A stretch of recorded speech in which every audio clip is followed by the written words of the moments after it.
Welcome to a Foxy Tech Tips tutorial on adding a bio to your profile on Threads.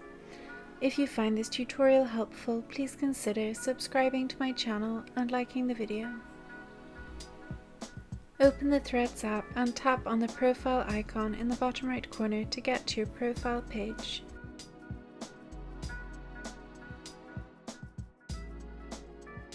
From your profile page, tap Edit Profile.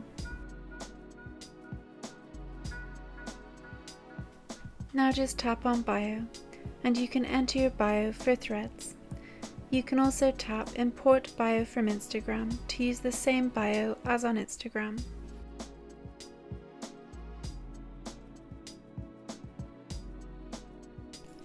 Tap the tick at the top right of the screen to save your bio.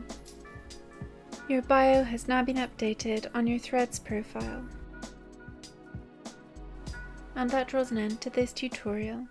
Please like the video if you found it helpful, and subscribe to Foxy Tech Tips for more Threads tips and tricks.